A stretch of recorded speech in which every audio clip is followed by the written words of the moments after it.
The Oppo F1 Review. Elegance on a budget introduction. The Oppo F1 is the ambassador for a whole new potential line of handsets within the manufacturer's portfolio, and as such, it definitely deserves some attention. However, despite the lofty F1 title that instantly sparks up images of Formula One cars or fighter jets, swooping at phenomenal speeds, the Oppo F1 has no actual aspirations of blowing users away with performance. On the contrary, the 5.0-inch phone has its roots set firmly in the mid-range realm.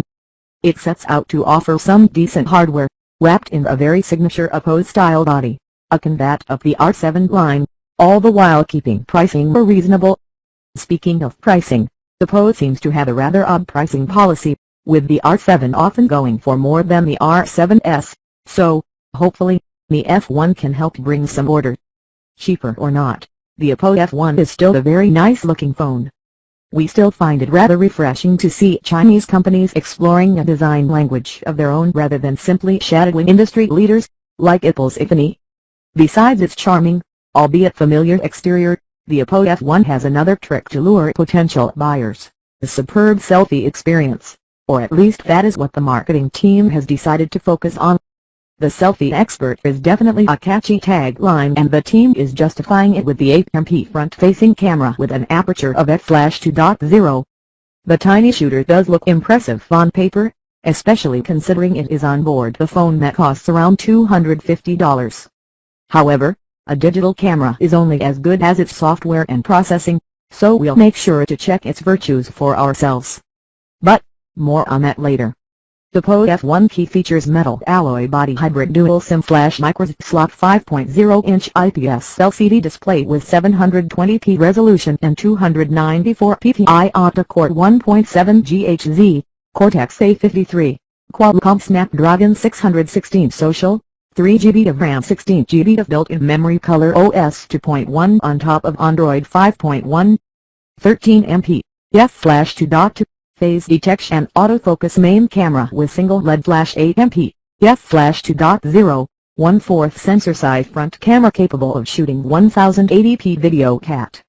4 LTE 150/50 Mbps, WI-FIB/G/N, Bluetooth 4.0, GPS/GLONASS, microSD 500 mAh battery capacity. Oppo F1 main disadvantages: the display has a resolution of only 720p, built-in memory is rather small, DOOC fast charging technology is notably missing. As you can see, the Oppo F1 doesn't really shine with any particular point on its feature list. Even more so, with the increasing number of interesting budget offerings, these days $250 can definitely get you more power or a bigger, higher resolution display from manufacturers like Xiaomi or Meizu. However, the Oppo has been happy to offer similar hardware in the R7 line so far for a lot more money, so the F1 still has its place in Oppo's current lineup. What follows is a short and sweet review, shorter than usual, anyway, to get you through the most important aspects of the Oppo F1, while keeping our impressions and observations brief and to the point. Hardware overview: if you have seen any of the R7 models, the Oppo R7 or R7s or R7 Lite, then you could easily another member of this device family. There is also an R7 Plus, in case you were wondering. The design is almost identical, and Oppo has also endeavored to carry over as much of the materials and build quality it can. The F1 is advertised as being made of a metal alloy, and you can tell it's metal by the way it can become really cold, though the post description is anything but straightforward: an exquisite metal alloy, treated with zircon sand surface coating applied in a low-pressure, low-speed spraying process. However, we can't wholeheartedly agree with the exquisite part. Due to the soft touch finish, it doesn't really feel like metal.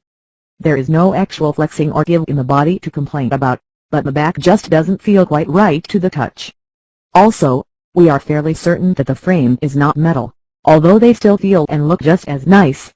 Speaking of which, the Oppo also puts a lot of accent on the fine details in the F1's curves. It is nice to see that the 2.5D display glass has been carried over from the R7 line, and the rest of the so-called micro arc frame generally fits nicely as an extension to the existing angle of the screen curvature.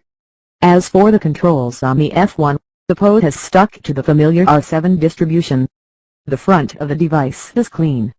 Despite its lofty aspirations, The selfie shooter is still relatively small, so it doesn't stick out like an eyesore.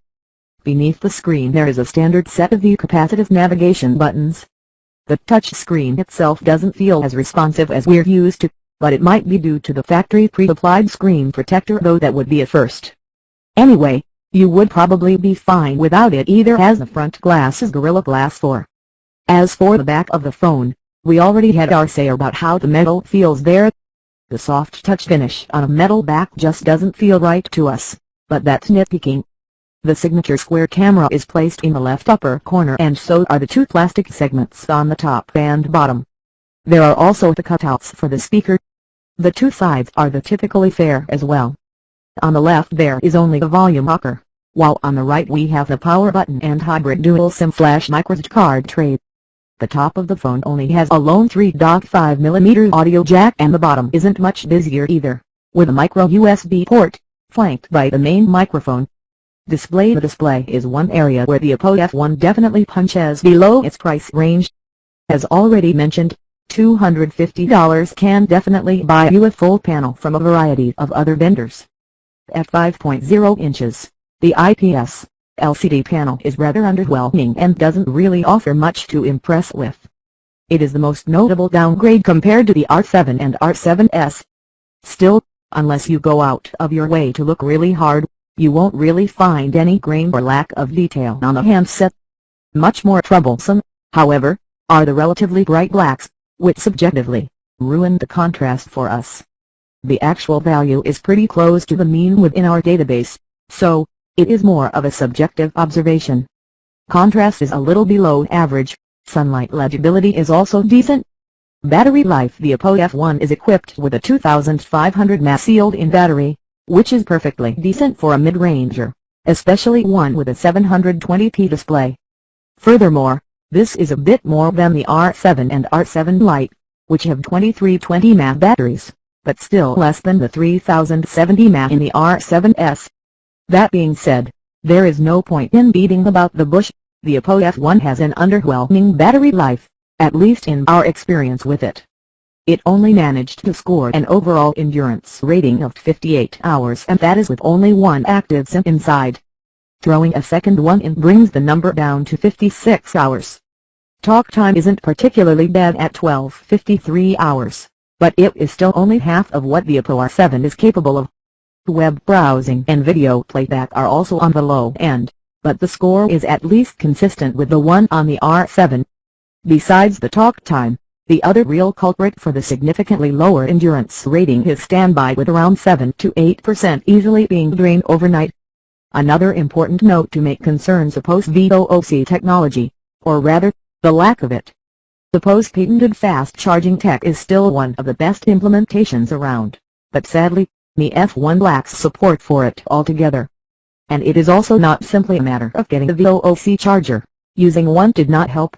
We tried performance. In order to illustrate our point, we put the Oppo F1 through our standard benchmark routine and pit it up against a few other devices that we deemed close enough rivals.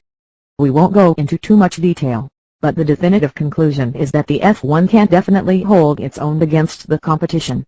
Speaking of which, there are quite a few new mid-range offers that generally compete for the same crowd, like the Xiaomi Redmi 3 or the Samsung Galaxy A5 2016. There are also some other notable offers, often slightly aging flagships in the mix, that happen to currently fit the budget and still pack quite a punch, like the Xiaomi Miles 4i or the LG G2. The camera experience is center stage in Oppo's marketing campaign for the F1. The phone features the 13MP main camera with a flash 2.2 aperture and phase detection autofocus. The camera is practically identical to the shooter used within the R7 family, perhaps even minus the Schneider Cruise Nash optics, but we can't be sure. So, considering the F1 is an overall cheaper offer, nobody is actually trying to pass it off as a spectacular camera phone, but rather a decent shooter within its price bracket. This is actually a statement we can support. Oppo has definitely put a lot of effort into the camera experience of the F1, and it definitely shows. The camera app looks fairly simplistic on the surface, with a hassle-free default auto interface, but hidden away is a vast array of powerful advanced features. By default, A quick tap on the settings button reveals quite a few interesting modes.